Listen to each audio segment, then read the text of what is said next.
अस्सलाम वालेकुम। रियासत और आवाम के साथ मैं हूं अनवर रज़ा। हमारे मुल्क में आए रोज़ नई हिजानी कैफियत जन्म ले लेती है। हमें समझ नहीं आ रही कि ये हमारे अपनों या पराओं की साजिश है कि पाकिस्तान तजर्बात की इमाजगाह बन गया है। 75 बरस में हमने देखा सियासी बहरान, माशी बहरान, कभी आमरीत आ जाती है, कभी क्या मुल्क में होता है। क्या यही मुकद्दर है हमारे अवाम का, या इसे हमने कभी निकलना भी है? इस तमाम सूरत के लिए कभी तो मुज़ाकरात किए जाते हैं, फिर मुज़ाकरात अभी आगे भी नहीं बढ़ते कि उन्हें सबोताज करने के लिए परवेज़ इलाही के घर छापा मार दिया जाता है। क्या इस तरह मुज़ाकरात किए जाते हैं? क्या कोई कंडीशंस लगाई जाती हैं? ये तमाम सूरत हाल किस तरफ बढ़ती चली जा रही है? सियासतदानों के पास एक मौका है कि अगर वो अपने फैसले खुद नहीं कर सके तो फिर इसी तरह इदारों के दरमियान खुदा न खास्ता टकराव की कैफियत बढ़ती चली जाएगी। पार्लियामेंट और अदलिया के दरमियान इख्तियारात की जंग का मामला बढ़ता चला जा रहा है। ख्वाजा आसिफ इंतहाई इंपॉर्टेंट मिनिस्टर हैं। उनका कहना है कि आइन में कहाँ लिखा है कि अदलिया मुज़ाकरात करवाए? अदलिया तो पंचायत नहीं लगाती। दूसरी जानिब शेख रशीद भी कहते हैं, पाकिस्तान तहरीक इंसाफ भी कहती है कि अगर खुदा न ख्वास्ता ये मुज़ाकरात नाकाम हुए तो फिर अवाम एक और तहरीक के लिए तैयार हो जाए।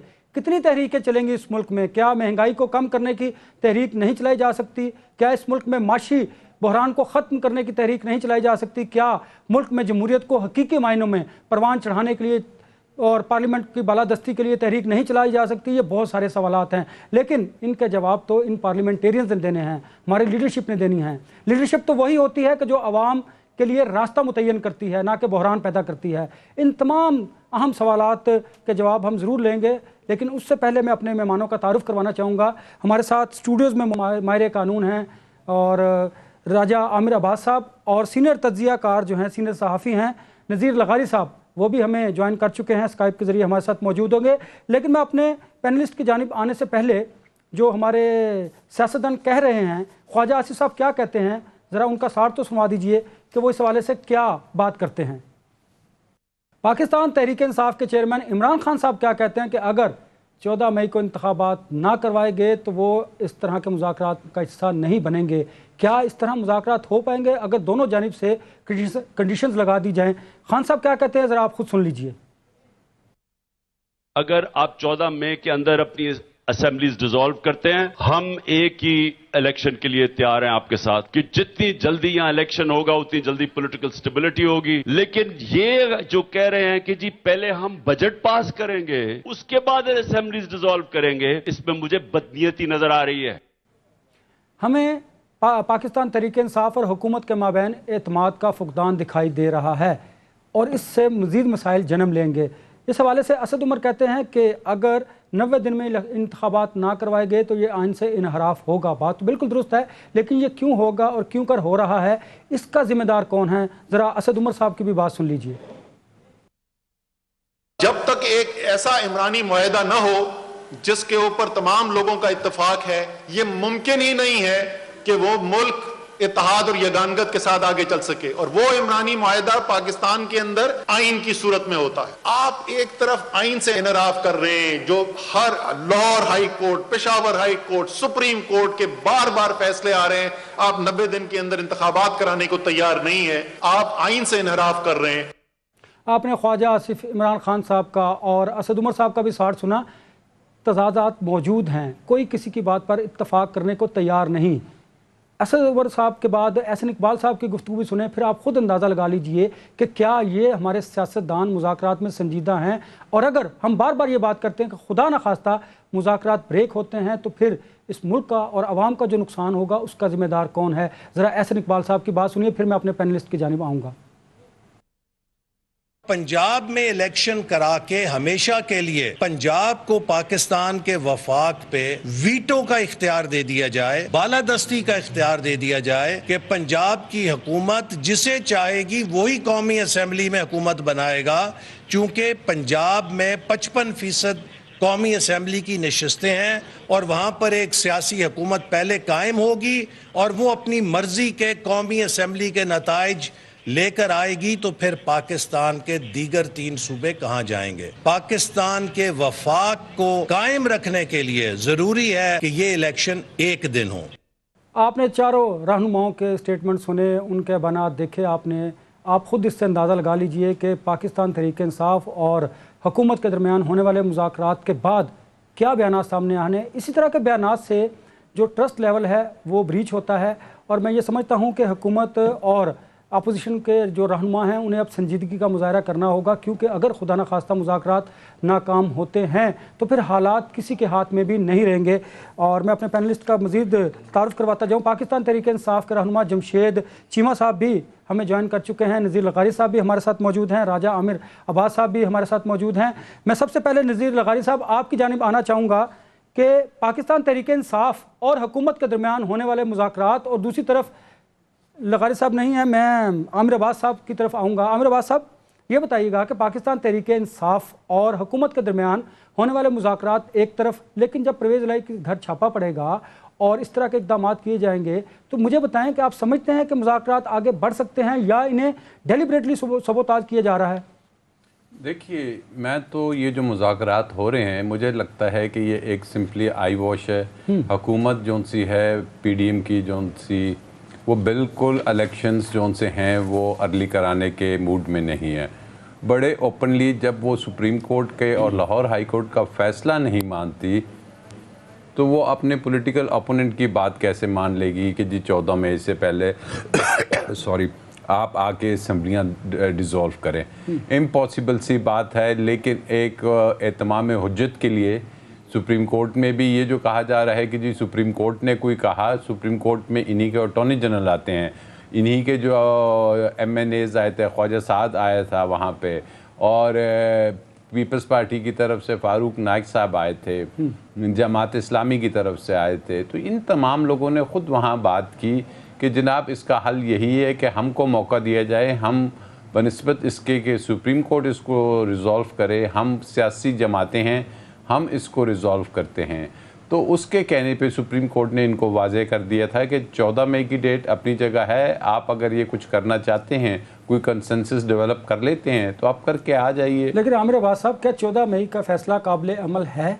आप समझते इस तरह है काबिल अमल? जबकि हुकूमत सिक्योरिटी प्रोवाइड नहीं कर रही, फंड्स नहीं फ्राहम कर रही, तो किस तरह इलेक्शन कमीशन इंतखाबात करवाए? देखिए, हुकूमत अगर नहीं कर रही सिक्योरिटी, हुकूमत अगर फंड्स नहीं दे रही, इसका मतलब क्या है कि सुप्रीम कोर्ट अपना जजमेंट जो है वो फाड़ के कहीं फेंक दे।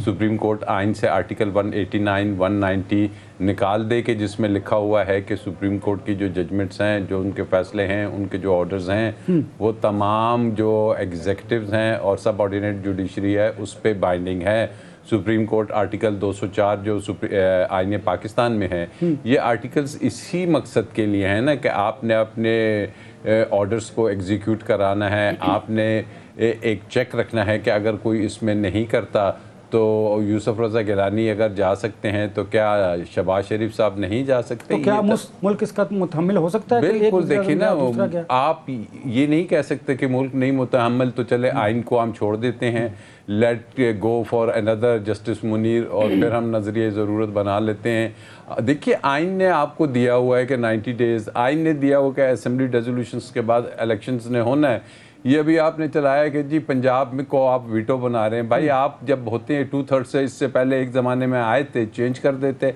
लेकिन जब आईन पाकिस्तान कहता है कि एक असेंबली की रेजोल्यूशन के बाद इलेक्शन होना है, तो there is no second way कि आप उसको कहें कि जी ये इसमें वीटो हो रहा है, या इसमें वीटो इसलिए हो रहा है कि अवाम वीटो कर रही हैं, अवाम आपको फारिग कर रही हैं, अवाम आपको वोट नहीं दे रहे, और आपको नज़र आ रहा है कि हमारे पास कैंडिडेट्स ही पूरे नहीं हो रहे, और असल इशू यही है, और कोई इसमें इशू नहीं कि पाकिस्तान मुतहम्मिल है या नहीं। यकीन रखें कि ये PDM और नून लीग मुतहम्मिल नहीं कि इलेक्शन करा पाए। नज़ीर लगारी साहब, आपकी तरफ आऊँगा। आप समझते हैं कि मुल्क में इस वक्त आइन मौजूद नहीं है और जो अदलिया और पार्लियामेंट में इख्तियारात की जंग जारी है, इससे हालात बेहतर होंगे या ये मुज़ाकरात कामयाब हो सकते हैं, जबकि दोनों जानिब से बयानात भी सामने आ रहे हैं?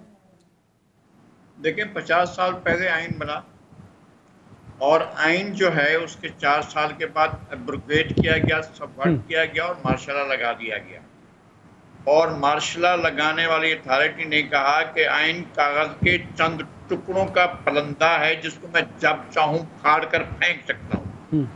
और जब उसने ये कहा तो इसको वैलिडेट किया सुप्रीम कोर्ट ऑफ पाकिस्तान ने, जस्टिस अनवारुल हक की कोर्ट ने उसको वैलिडेट किया और कहा कि हाँ वो ठीक कह रहा है, और ये भी कहा कि नजरिया जरूरत है, और ये भी कहा कि वो जब चाहे आइन में तरमीम कर सकता है।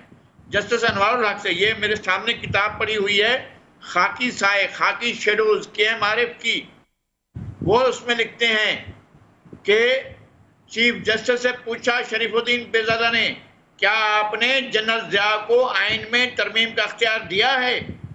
तो उन्होंने कहा कि मैं कैसे दे सकता हूं। उन्होंने कहा तो फिर आप जाएं घर, आप छुट्टी करें, इसलिए कि आप फिर चीफ जस्टिस नहीं रहेंगे। तो उन्होंने वो खाना छोड़ दिया, तकरीब छोड़ दी और चले गए, और घर में जाकर अपने कलम से उसमें तब्दीली की और लिखा कि जनरल ज़ियाउल हक को, CMLA को, चीफ मार्शल एडमिनिस्ट्रेटर को आइन में तरमीम का अख्तियार है। ये हो चुका है, ये पहली बार नहीं हुआ है, आइन एब्रोगेट हो चुका है। उस दिन भी हुआ था जिस दिन जो है अपना हमारे मोहतरम जनाब फवाद चौधरी ने आर्टिकल 5 पढ़ा था असेंबली के फ्लोर पर, जबकि काउंटिंग हो रही थी। उनने आर्टिकल 4 पढ़ा और उस पर अमल किया, आर्टिकल 6 लगाया कासिम सूरी ने, और ऐलान किया कि जनाब मैंने मुस्तरद कर दिया है इस तहरीक अदम एतमाद को।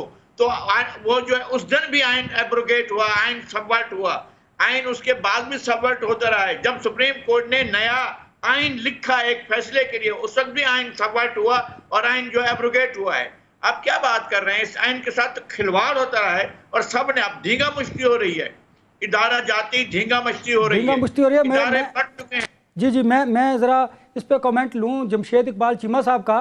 चीमा साहब ये बताइए कि क्या आइन को देखते देखते अवाम बिल्कुल मर जाएं, और जो अवाम के साथ हो रहा है और जो पॉलिटिकल पार्टीज़ जो हैं अगर मुज़ाकरात के लिए संजीदा नहीं दोनों जानिब से या किसी एक जानिब से, तो फिर हालात का जिम्मेदार कौन होगा? और हालात कि जिस तरफ बढ़ेंगे तो फिर उसको कोई भी नहीं रोक सकेगा शायद। तो क्या आप समझते हैं कि आप किसी भी सियासी हादसे के लिए तैयार है पाकिस्तान तहरीक इंसाफ? देखें, मुझे तो सच्ची बात है बड़ी मायूसी हुई नज़ीर लगारी साहब की बात सुन के। नज़ीर लगारी साहब ने पूरी हिस्ट्री, सारी उम्र का निचोड़ बता दिया कि कब कब आइन जो है टूटा है, लिहाजा अब भी टूट जाना चाहिए, कोई हर्ज नहीं है, बड़ी आम सी बात है, कोई मसला ही नहीं है। तो ये वो लोग हैं जो सारी उम्र चूरन बेचते रहे हैं। आप कह रहे हैं जमहूरियत का जब जरदारी साहब की जरूरत होती है, पीपल पार्टी की जरूरत होती है, और आज इनको उनकी जरूरत नहीं है, अदरवाइज जरूरत है तो ये दूसरी तरफ हो गए। इस मुल्क को जो कहते हैं पढ़े लिखों ने नुकसान पहुंचाया, अनपढ़ों ने कम नुकसान पहुंचाया, ये इन लोगों को देख के ये बात याद आती है और ये बड़ा गुस्सा करते हैं जब इनको कहें कि जी आप गलत बात कर रहे हैं, तो सारी इज्जत भी और तकरीम भी सारी आ जाती है। दूसरी बात इसमें यह है कि देखें, आप बात उल्टी कर रहे हैं। आप कह रहे हैं कि क्या मुल्क इंतखाबात का मुतहम्मल हो सकता है? आपका सवाल ये बनता है कि मुल्क में इंतखाबात ना हो तो क्या मुल्क इसका मुतहम्मल हो सकता है? सवाल ये बनता है। लेकिन जीवा साहब फिर जब मैं माजरत के साथ मैं वाज़े करूं जरा, मैं वाज़े कर दूं, अगर आप ना वाज़े करें मेरी बात करना। नहीं मैं वाज़े कर दूं, आपको वाज़े करना चाहता हूं कि क्या देखे ना, अगर इंतखाबात हो जाते हैं जो कि नहीं हो पा रहे, तो कोई जमात जो इंतखाबात के नताइज को तस्लीम कर लेगी, फिर एक और बहरान खड़ा होगा। आप देख लीजिएगा, फिर हम इसी बहरान पर बात कर रहे होंगे। मैं इस तनाजुर में ये बात कर रहा था। जी आप कंटिन्यू कीजिए। देखिए, आप बड़ी गलत बात कर रहे हैं कि जी आप बात कर रहे हैं कि जी कोई इंतखाबात के आप कह रहे नहीं मानने का नताइज को। जी मतलब आप कह रहे हैं कि एक साल की आपके सामने हिस्ट्री है कि एक साल में कुछ लोग यहाँ आए, उनके आने के बाद इस मुल्क में 47% महंगाई हुई, उनके आने से 23% इंडस्ट्री पीछे चलेगी, उनके आने के बाद मुल्क डिफॉल्ट कर गया, उनके आने के बाद 80 लाख लोग बेरोजगार हो गए, 2 करोड़ लोग गुर्बत की लकीर से नीचे चले गए। तो आप उन्हें डरा रहे हैं कि वो अगर नहीं हो गए या वो नहीं मानेगा तो क्या होगा? भाई आप ये डराना बंद कर दें। फिर आप मार्शल लॉ से में डरा रहे हैं। मार्शल लॉ तो है, अगर एक मुल्क में आइन नहीं है तो मार्शल लॉ नहीं तो और क्या है? अगर लोगों के घरों पे आप कह लें हमला करते हैं, आप बख्तरबंद गाड़ियां ला के आप 250 पर्चा करते हैं, लोगों के घरों पे आप कह लें लाठीचार्ज करते हैं, चादर और चार दीवारी का तकद्दुस पामाल करते हैं, आप रेंजर लेके जाते हैं, 4000 बंदा पुलिस का लेके जाते हैं, और फिर भी आप मुझे चूरन बेच रहे हैं आइन का कि आइन है यहाँ पे, और फिर डराते हैं मुझे मार्शल लॉ से। भाई मार्शल लॉ तो पहले ही है, वो तो नंगा नाच रहा है।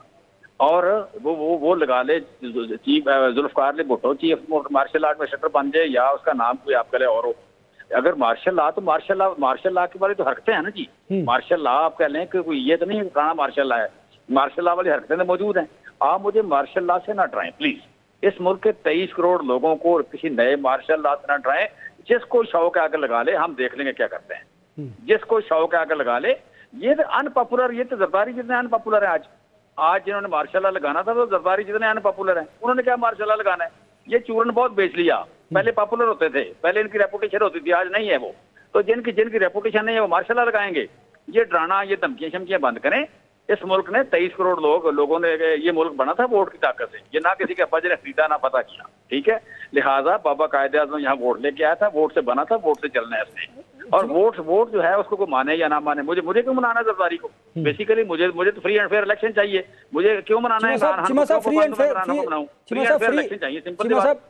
फ्री एंड फेयर इलेक्शन पर बिल्कुल बात करेंगे, वक्त हुआ एक ब्रेक का। ब्रेक के बाद मैं आऊँगा, कंटिन्यू करूँगा कि फ्री एंड फेयर इलेक्शन कैसे मुमकिन है जब आपके पास सिक्योरिटी नहीं है, जब आपके पास अमला नहीं है, तो कैसे इंतखाबात होंगे?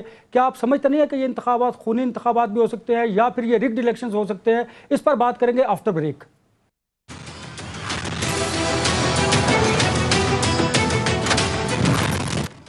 Welcome back. चीमा साहब, आप मुझे सुन पा रहे हैं? जी, मैं आपसे पूछ रहा था ब्रेक पर जाने से पहले कि क्या अगर आपके पास सिक्योरिटी नहीं होगी, आपके पास अमला नहीं आपको दिया जा रहा, आपको फंड्स नहीं दिए जा रहे, तो क्या इस तरह अगर इंतखाबात होंगे उसके नताज को कोई तस्लीम कर लेगा? और आप समझते हैं इस तरह के इंतखाबात रिग्ड नहीं होंगे? कह रहा हूं कि आप हर सवाल उल्टा करते हैं। सवाल ये है कि जो गवर्नमेंट फंड नहीं दे सकती, जो गवर्नमेंट सिक्योरिटी नहीं दे सकती, उस गवर्नमेंट को रखने पे इसरार क्यों कर रहे हैं? वो गवर्नमेंट जो है वो मुल्क चला सकती है। एक गवर्नमेंट की सलाहियत ये है कि वो इस मुल्क में इलेक्शन का इनेकाद नहीं करा सकती। चीमा साहब, ये सब कुछ नहीं हो रहा, मुझे बताइए। सर सुन लेना ना सर, प्लीज, बड़ी मेहरबानी, सुना कर रहे हैं ना। अच्छा, जो इतना ही निकम्मी गवर्नमेंट है कि उसने सारे मुल्क को डुबो दिया, अब इतनी निकम्मी है, इतनी कमजोर है कि वो आप कह रहे इलेक्शन को सिक्योरिटी नहीं दे सकती वोट डालने वालों को। वो गवर्नमेंट 21 अरब नहीं दे सकती, वो 25 अरब करप्शन कर सकती है आटे में, लेकिन 21 अरब लोगों का बुनियादी हक देने में नहीं दे सकती। उस गवर्नमेंट का अचार डालना है आपने या मैंने? उस गवर्नमेंट का करना क्या है? उसे कहीं कोई किसी जगह फ्रेम करा के रख लें, उसको शहबाज शरीफ को फोटो रख लें, फ्रेम करा के, राणा साहब की फोटो रख लें, बिलावल की फोटो रख लें, ताकि नस्लें आके देखा करें कि ये वो निकम्मे लोग थे जो अपने मुल्क के वोटरों को वोट डालते हुए तहफ़्फ़ुज़ नहीं दे सकते थे। ये वो लोग थे जिन्होंने लोगों के जमहूरी होते हुए अपने लोगों के बुनियादी हकूक़ का तहफ़्फ़ुज़ नहीं किया, और उन्होंने इलेक्शन नहीं होने दिया कि हमारे पास पैसे नहीं है, और 25 अरब सिर्फ आटे की लाइनों में कहा जाते थे। भाई किस लिए रखने आपने? अचार डालना है इनका? करना क्या है इनका? सो आप सवाल उल्टा कर रहे हैं। आप सवाल ये करें कि जो गवर्नमेंट अब आपकी मर्जी के मुताबिक तो सवाल ही ना कर सकता चीमा साहब जी। मैंने कहा आपकी ख्वाहिश और मंशा के मुताबिक तो सवाल ही ना कर सकते। सवाल बनता ही वो है, ये आपका सवाल नहीं, ये कैसे बनता है? देखना, अगर मैं आपको अगर मैं आपको सियासत सिखाऊं तो ये नामुनासिब होगा, और अगर आप मुझे जर्नलिज्म बताएं, मुझे 25 बरस हो गया इस प्रोफेशन में। आप पूछे किसी अनपढ़ आदमी से पूछे या किसी पीएचडी को सवाल बनता है। देखना, ये सारी जो सूरत है आपके सामने है, हम उसी के जो ग्राउंड रियलिटी। सवाल ये है कि अगर एक बंदा सिक्योरिटी नहीं दे सकता, 21 अरब नहीं दे सकती जो गवर्नमेंट, 23 करोड़ लोगों का मुल्क 21 अरब नहीं दे सकता, और आटे में से 25 खा जाता है, ठीक है, उस वज़ीर-ए-आज़म को हमने चार डालना है। तो आपके सामने है, सब कुछ तो वो कर रहा है। हमने तो बकरियां चरवानी है। आप पर मुकदमात कायम किए जा रहे हैं, अदालतों की बात नहीं मानी जा रही, इंतखाबात नहीं करवाए जा रहे, तो ये वही वज़ीर-ए-आज़म कर रहे हैं ना जिसकी आप बात कर रहे हैं। हाँ, देखे ना, हम पे मुकदमात किए जा रहे हैं, हम पे अदालतों की बात नहीं मान रहा। ऐसे वज़ीर-ए-आज़म को करना क्या है? जिसका काम ये है कि जिसका काम ये अदालत के हुक्म को इम्प्लीमेंट करना है, वो खुद खड़ा होकर असेंबली में तकरीर करता है कि हम अदालत का हुक्म नहीं मानेंगे। ऐसी वज़ीर-ए-आज़म का करना क्या है? रखना क्यों है? सही है, यही मेरा सवाल है। चले, आपकी बात दुरुस्त है, आपको लगता है यही है, लेकिन वो जो कुछ चाह रहे हैं वो कर रहे हैं। लोगारी साहब, मुझे ये बताइएगा कि क्या पाकिस्तान तहरीक इंसाफ का ये नैरेटिव के 14 को अगर इंतखाबात होंगे तो वो आम इंतखाबात की तरफ बढ़ेंगे, इससे हालात बेहतर हो जाएंगे और मुज़ाकरात को आप समझते हैं कि कामयाब करवा सकते हैं, और मुज़ाकरात जो हैं वो कामयाब होंगे? और अगर नहीं होते तो पाकिस्तान तहरीक इंसाफ फिर एक अवामी तहरीक की तरफ जाएगी और वो तहरीक कामयाब होगी और उससे हालात बेहतर हो जाएंगे, या फिर जो पाकिस्तान तहरीक इंसाफ चाहती है कि इंतखाबात हों वो हो जाएंगे? मेरे लिए तो बहुत मुश्किल सवाल है, इसलिए कि हुकूमत जिस जगह पर खड़ी हुई है जी, वो जगह तो कोई भी शख्स उस जगह पर खड़ा होना पसंद नहीं करेगा। मेरा ख्याल है कि इस हुकूमत को उस दिन चले जाना चाहिए था जिस दिन इन्होंने पिछले साल फैसला कर लिया था कि हमने हुकूमत छोड़नी और इलेक्शन की तरफ जाना है, और उन्हें आकर अब खुल रहे हैं, चीज़ें खुलकर सामने आ रही हैं। जब उनका एक फौजी अफसर ने आकर कहा कि नहीं जी, अभी तो IMF से मुज़ाकरात हो रहे हैं, आप हुकूमत छोड़कर कहाँ जा रहे हैं, तो उस हुकूमत को उस दिन ही छोड़ देना चाहिए था। उसके बाद और बहुत से मौक़े इस हुकूमत को छोड़ देना चाहिए था, और उस दिन छोड़ देना चाहिए जब ज़मान पार्क की तरफ फौज ने अपना पुलिस ने मूव किया और खाली हाथ वापस आई है, तो उसे शर्म से डूब मरना चाहिए था और छोड़ देना चाहिए था। और गुज़श्ता रात तो बिल्कुल ही इनको छोड़ देना चाहिए। जब ये गए हैं चौधरी परवेज़ इलाही की गिरफ्तारी के लिए, तो इतनी रिटलेस गवर्नमेंट, इतनी ज़्यादा नाकाम गवर्नमेंट तो आप इसलिए कि पहले तो ये है कि लोगों को मुतमईन करें कि आप क्यों गिरफ्तार करने गए थे। अगर आपका इत्मीनान है तो लोगों को भी मुतमईन करें कि जनाब हम इसलिए गिरफ्तार करने गए थे, और गए थे तो फिर आप 4, 5, 6 घंटे वहां लगाकर झक मारने के बाद वापस आए तो फिर आपको उसी वक्त खड़े होकर इस्तीफा दे देना चाहिए था, अलग हो जाना चाहिए था। तो ये तो है हक। मेरा ख्याल है कि लगारी साहब की आवाज़ नहीं आ पा रही, कोई शायद नेट का इशू है। आमिर अब्बास साहब, मैं आपकी तरफ आऊँगा। आप समझते हैं कि अगर पाकिस्तान तरीके इंसाफ और हुकूमत जिस तरह रिजिड का मुजाहरा कर रही है, एक तरफ मुज़ाकरात कर रहे हैं, दूसरी तरफ छापे मारे जा रहे हैं, इंतकामी कार्रवाइयाँ की जा रही हैं, इस तरह मुज़ाकरात कामयाब होंगे या सिर्फ टाइम टेकिंग के लिए ये सारा कुछ किया जा रहा है? देखिए, मुझे तो बहुत अफसोस होता है अभी कि हमें ये अल्फाज इस्तेमाल करने पड़ रहे हैं रिजिड। जब सुप्रीम कोर्ट का, लाहौर हाई कोर्ट का फ़ैसला आ चुका है, जब आईन पाकिस्तान एक चीज़ वाज़ह करते हैं, तो फिर ये रिजिडनेस किस चीज़ की, कौन उनको लाइसेंस देता है, कौन उनको इजाज़त देता है कि वो रिजिड होने की बात भी करें? सोचे भी सही, आपके पार्लियामेंट से या बाहर तो बड़ी बातें होती हैं, लेकिन जब ये सुप्रीम कोर्ट में आते हैं वहाँ तो ये कोई और बात करते हैं। क्यों नहीं कहते कि जी हम आपका जो फ़ैसला है उसको नहीं मानते, ये 2-3 वाला जो फ़ैसला है, वहाँ तो ये कहते हैं कि जी हमने प्रोसेस शुरू किया है, अभी कौमी असम्बली में चला गया, अभी कमेटी के पास चला गया और अभी उधर चला गया। बात बड़ी सिंपल सी है, हम इस चीज़ को कोई ग्राउंड नहीं बना सकते कि जी ये जो उनसे हैं फंड्स नहीं दे रहे, ये सिक्योरिटी नहीं दे रहे, तो चले इनको कंटिन्यू करने दे दिया जाए। अक्टूबर आ जाता है, अक्टूबर में कहते हैं कि जी उस वक्त तो 21 अरब फिर भी कहीं ना कहीं से हम दे सकते थे, अब तो बिल्कुल 21 लाख भी हमारे पास नहीं है, अगले 3 साल और हमें बैठने दें। What is this? ये कोई लॉजिक है? ये कोई रीजनिंग है? ये कोई दुनिया की किसी महज़ब मुल्क में इस किस्म की कोई इजाज़त दी जा सकती है? कतन नहीं दी जा सकती। और सुप्रीम कोर्ट भी बिल्कुल, आपने जो अपने इंट्रो में दिखाया, ख्वाजा आसिफ की स्टेटमेंट दिखाई, आई टोटली एग्री उससे कि जी सुप्रीम कोर्ट को अब ये पहली बात है, ये वाली पिटिशन लेनी नहीं चाहिए थी कि जिसमें वो पॉलिटिकल पार्टीज़ को बुला के उनसे पूछ रही है कि जी बताएं क्या करना है क्या नहीं करना। सुप्रीम कोर्ट ने पूछना है तो उस आईन पाकिस्तान से पूछना है जिसका वो कहते हैं कि इसने हमारे दरवाजे पे दस्तक दी। अब अगर आईन पाकिस्तान ने दस्तक दी है तो उस आईन पाकिस्तान के तहत आप फैसले करते जाइए, आपका काम है फैसले करना। आप ये सोच के नहीं कि बैठेंगे। नहीं तो फैसले करना तो सुप्रीम कोर्ट का काम है, अगर उन पर अमल दरामद नहीं होगा तो फिर बेतौकीरी इदारों की नहीं होगी, फिर किधर जाएंगे? बेतौकीरी नहीं होगी, देन जो भी अदारा नहीं मानता बात उसके खिलाफ भी ऑर्डर्स आए, और अगर ऑर्डर्स आते हैं तो फिर क्या हमारा मुल्क एक अनार्किस्ट स्टेट होगा कि जहाँ पे सुप्रीम कोर्ट के फैसलों की कोई वक़्त नहीं होगी? फिर सुप्रीम कोर्ट का फैसला क्या अशराफिया के लिए तो नहीं है क्योंकि वो मानते नहीं है, और सुप्रीम कोर्ट का फैसला जो रह जाएगा एक ग्रेड 17 के मुलाजिम के लिए या एक बेवा को घर से निकालने के लिए सिर्फ सुप्रीम कोर्ट के फैसले रह जाएंगे। अमलन देखे तो हो तो यही रहे मुल्क में कि गरीब के लिए और कानून है, अमीर के लिए और कानून है। This is very unfortunate. अगर बिल्कुल, और अब मैं समझता हूँ कि इट्स हाई टाइम कि इस दफ़ा supreme court supremacy of a constitution की बात करती हैं तो बिस्मिल्लाह, और ये नहीं कि अवाम इस चीज़ को बर्दाश्त करेंगे कि जी सुप्रीम कोर्ट के फैसलों के बाद भी इनको लाइसेंस दिया हुआ है कि ये अपनी मर्ज़ी से हुकूमतें करते जाएं। अवाम वकला आपके सामने हैं, दे आर रेडी, और इंशाअल्लाह सुप्रीम कोर्ट अपना काम करे। ये जो उनसी एक तरीके के ऑल्टरनेट डिस्प्यूट को छोड़ दे रेजोल्यूशन को, और सीधे तरीके से जो कॉन्स्टिट्यूशनल रास्ता है उस पर चले। और मेरे ख्याल में अब आप देखेंगे कि जो मंगल बुध को अगर पेशी होती है तो law would take its own course, और आईन पाकिस्तान की जो आर्टिकल्स हैं वो आपको इन्वोक होते हुए नजर आएंगे। लगारी साहब, आपकी तरफ आना चाहूँगा। इमरान खान साहब कहते हैं कि अगर 14 मई तक असम्बलियाँ तोड़ दी जाए और मुल्क में 1 तारीख पर इंतखाबात के लिए हम तैयार हैं। दूसरी जानब नवाज शरीफ साहब कहते हैं कि 14 मई को पंजाब में इंतखाबात कतन कबूल नहीं। तो फिर हम किस तरह बढ़ रहे हैं? दोनों जानिब से आप देखें, खान साहब ने तो शायद लचक का मुजाहरा किया, अब अगर हुकूमत नहीं इस तरह बढ़ रही तो फिर कैसे हालात बेहतर होंगे? हुकूमत अपने एक नतीजे पर दस्तखत कर चुकी है और उसने अपनी मौत के परवाने पर दस्तखत कर रखा है, उसका ऐलान होना बाकी है। कोई भी शख्स इन कंडीशन में इक़्तिदार कबूल न करता जिन कंडीशन में इन्होंने इक़्तिदार कबूल किया है। पहली बात, ये मामलात को ठीक कर सकते थे लेकिन कोई इदारा इनके साथ ताउन करने को तैयार नहीं है। कुछ इदारे इनको जो है झंझोड़ कर एहसास दिला रहे हैं कि तुम्हारी कोई औकात नहीं है, और कुछ इदारे छुप कर पीछे खड़े होकर। लेकिन लगारी साहब शायद ये सबको एहसास दिलवा रहे हैं, वो किसी एक जमात को नहीं, सब जमातों को एहसास दिलवा रहे हैं। नहीं, मेरा ख्याल है सब जमातों की बात नहीं है। हाँ। बाज लाडले अब भी लाडले हैं। मेरा ये मौक़िफ़ है उनके लिए इमरान हमवार की जा रही है, उनको एक बड़े भारी दिलाने के लिए हो रहा है। दिलाओ भाई, अब कर डालो।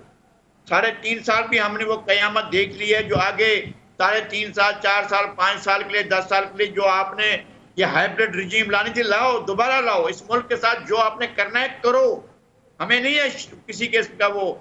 जब इनके लोग गिरफ्तार हुए इन दिनों में, नहीं होना चाहिए था। मैं किसी पॉलिटिकल कारकुन की गिरफ्तारी के हक में नहीं हूँ। जब माजी में गिरफ्तार हो रहे थे तो वो एक गाली बनकर गिरफ्तार हो रहे थे, और अब जो गिरफ्तार हो रहे हैं वो हीरो बनकर गिरफ्तार हो रहे हैं। इसमें स्टेट इंस्ट्रूमेंट अपना काम कर रहे हैं, और स्टेट इंस्ट्रूमेंट ये सब कुछ करते हैं, और वही ये सारा का बयानिया भी बना रहे हैं। ऐसा नहीं है जिनका बयाना चल रहा है सिक्का राजल वक्त बनकर, उसका बयानिया स्टेट एस्टेब्लिशमेंट चला रही है। और वो जो उनके पिछले 50 साल की इन्वेस्टमेंट में पाले हुए लोग, अफराद, गिरोह, वो सारे के सारे क्यों खड़े हुए इमरान खान के साथ? इसलिए कि इमरान खान उनके सारे के सारे जो दिली ख्वाहिशें पूरी कर सकते हैं। वो आइन हमारे पाकिस्तान के ताकतवर लेकिन गारी साहब, अगर उनकी दिली ख्वाहिशात पूरी करते तो फिर वो हुकूमत से बाहर क्यों जाते? शायद कोई नहीं, कहाँ बाहर गए? इस तरह बाहर होना है। वो तो फरवरी मार्च, पिछले साल फरवरी और मार्च में लोग झोलियां फैलाकर दुआ मांग रहे थे कि जनाब अल्लाह करे कि जान छूटे, और अब ये सूरत हाल है कि लोग कह रहे हैं कि जनाब उसको ले आओ, और कुछ चारा ही नहीं है। इसलिए कि ये बयानिया बनाया गया है, और इसका नतीजा यही लोग भुगतेंगे। लगारी साहब, इस बयानिया पर बात करेंगे जरा जमशेद इकबाल चीमा साहब से भी ब्रेक के क्या ये वाकई बयानिया बनाया जा रहा है और दोबारा पाकिस्तान तहरीक इंसाफ को एक सोची समझी मंसूबे के तहत हुकूमत में लाने की कोशिश की जा रही है? After break.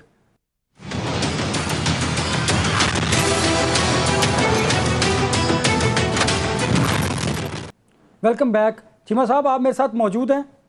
जी, मैं मौजूद हूँ। बहुत शुक्रिया। चीमा साहब, मुझे ये बताइए कि चलिए इंतखाबात भी हो जाते हैं और इसके नताज को अगर कोई तस्लीम नहीं करता, या अब इस वक्त जो इस गिरदाब है मुल्क में, इस गिरदाब से हम कैसे निकल सकते हैं? क्योंकि हम सब ने इस मुल्क का सोचना है पहले, बाद में आपकी सियासत और मेरी सहाफत है। तो मुल्क को इस सारे क्राइसिस से कैसे निकाला जा सकता है? देखें, दुनिया में कहीं भी तरक्की नहीं हुई जहां पॉलिटिकल स्टेबिलिटी नहीं थी। दुरुस्त। Political stability is the first and foremost. ये तो आप तरतीब या प्रायोरिटी ये लिखें। दूसरी बात ये है कि दूसरा है कि दुनिया जहां अंगेज होगी वहां तरक्की होगी, और अंगेज करने का तरीका ये है कि आप अपने मुल्क में मुआशी और समाजी इंसाफ लोगों को इंश्योर करें। अगर आप कहते हैं कि मेरे मुल्क में कोई कानून नहीं, मेरे मुल्क में कोई आइन नहीं, मेरे पास डंडा है, मेरे पास गन है, जब दिल करेगा चलाऊंगा, मेरा बोला हुआ लफ्ज कानून है, और लीगल नाम की कोई चीज नहीं है, लीगल वो है जो मैं बोलूं। अगर ये करेंगे तो आपको जिस बंदे का नाम भी आज़ाद है, मुहज़्ज़ब है, कल्चर्ड है, वो आपके पास क्यों आएगा? वो आपके साथ एंगेज क्यों होगा? वो आपके मुल्क में अगर रहता भी है तो वो अगर उसके पास कोई ऑप्शन है कि दरवाजा है भागने का, भाग जाएगा इस मुल्क से। और सबसे पहले वो खुद बाद में भागेगा। सबसे पहले दुनिया की सबसे बुज़दिल जो कमोडिटी है उसका नाम पैसा है। जहां इंसाफ नहीं होगा पैसा वहां से भाग जाएगा। अगर इस मुल्क से पैसा भाग जाए, अगर इस मुल्क के आजाद लोग भाग जाएं, अगर इस मुल्क के ब्रेन भाग जाए, ब्रेन ट्रेन हो जाए, इस मुल्क के पढ़े लिखे भाग जाएं, तो हमने इन अनपढ़ों का क्या करना है भाई? कैसे चलेगा ये मुल्क? कैसे डंडे से नहीं चलना ये तो दलील से चलना है, ये तो आइन से चलना है, ये तो कानून से चलना है। अगर आपका नाम शहबाज शरीफ है, आपका नाम बिलावल है, आपका नाम फजल रहमान है, आप सुबह दोपहर शाम पढ़ के मार्क लगाएं कि हम इलेक्शन नहीं होने देंगे, हम इलेक्शन नहीं मानेंगे, भाई आपसे आधा किलोमीटर भागा नहीं जाता, गोडे आपके नहीं काम करते, नजर आपकी कमजोर है, आपके पास क्या है कि आप इलेक्शन नहीं होने देंगे? इलेक्शन ना होने देना तो गन वालों का काम है, टैंक वालों का काम है, तुम्हारा भी काम ही नहीं है। आप तो बेनिफिशियरी वोट के हो, वोट से आए हो। तो जिसका जो वोट से आया है वो कहता है मैं इलेक्शन नहीं होने दूंगा, मैं वोट से इनकार कर रहा हूँ। भाई आप अगर किसी ने यहाँ इमरजेंसी लगानी है, अगर किसी ने यहाँ पे लगाना है, मार्शल लगाना है, तो इनको पकड़ के पहले अंदर देना पड़ेगा, इनको पहले फारिग करना पड़ेगा। तो यहाँ की पॉलिटिकल पार्टी, जब पॉलिटिकल पार्टी साफी अदालत, जो बंदा लॉ से रिलेटेड है, जो बंदा सहाफत से रिलेटेड है, जो सिविल सोसाइटी से रिलेटेड है, जो सियासत से रिलेटेड है, जब उसके मुंह से मैं सुनता हूँ इंतखाब को अवॉइड करने की बात, तो मुझे लगता है कि जैसे या मैं पागल हो गया हूँ या हो गया। बिल्कुल या सही। मुझ में लगार अकल साहब, नहीं रही या उसमें नहीं बिल्कुल रही। सही। लगार साहब आप बताइए कि इस मसाइल का हल क्या है, क्विकली बताइएगा जरा। और यही है जो चीमा साहब कह रहे हैं, इलेक्शन होने चाहिए, इसमें कोई किसी को फरार होने का मौका नहीं मिलना चाहिए सही। और इनको छोड़ देना चाहिए। मैं ये कह रहा हूं कि इन्होंने इक़्तिदार में आकर सवाए सियासी साख के अपना कुछ भी नहीं हासिल किया, सब साख खो गई है, इनकी कोई साख नहीं है। सही। अच्छा, दूसरी बात ये है कि जो ताकत के मराकज हैं वो इनको भी खिला रहे हैं, उनको भी खिला रहे हैं। सही। और होगा क्या आखिर में, इस आइन की फातिहा खानी भी नहीं होगी, इस आइन के कलमा भी नहीं पढ़ा जाएगा। आप देख लीजिएगा, मैं आपसे आज बात कर रहा हूं, कल इलेक्शन हो जाए, परसों इलेक्शन हो जाए, आपका ये आइन इस हालत में नहीं रहेगा। इसका आपका वफाक भी इस हालत में रहेगा। अगर आप वफाक को बचा जाइए, तारीखी इकाइयां हैं भाई। मुस्लिम लीग ने 1946 में बाकायदा पाकिस्तान के अवाम के साथ 46 में 1 साल बनने से पहले ये कमिटमेंट की थी कि सूबों की उनकी ये हैसियत को बरकरार रखा जाएगा। न सिर्फ बरकरार रखा जाएगा बल्कि उनकी मर्जी होगी कि वफाक के साथ चलते हैं तो जरूर चलें, ना चले तो फिर वो अपनी बात करें वफाक के साथ कि हमारे साथ तुम्हारा चलना गलत हो गया है। बिल्कुल सही। तो जब ये बातें हो चुकी थी, अब आप सूबों को खत्म करके सेंट्रलाइज ताकतवर बैठकर चलाना चाहते हैं सिस्टम, इसलिए सभी सारी तगोदो हो रही है।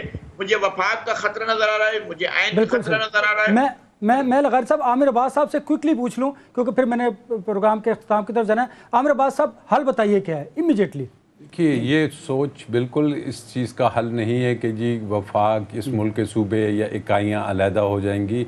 ये बातें हम सुनते हुए आए हैं और अब वो वक्त नहीं कि दोबारा से इस चीज़ को दोहराया जाए कि जी इकाइयाँ अलहदा होंगी और खुदा न खास्ता कुछ होगा। हल क्या है? हल इसका वाहिद सिर्फ़ और सिर्फ ये है कि तमाम लोग जो कि रोज़ टीवी पे आके बात करते हैं, जो कि रोज़ हम सुनते हैं कि जी इस मुल्क का जो आइन है वो सोवरेनिटी अल्लाह ताला को देता है और उसके बाद उसके जो अवाम है वो अपने चोज़न रिप्रेजेंटेटिव्स के ज़रिए जाएंगे।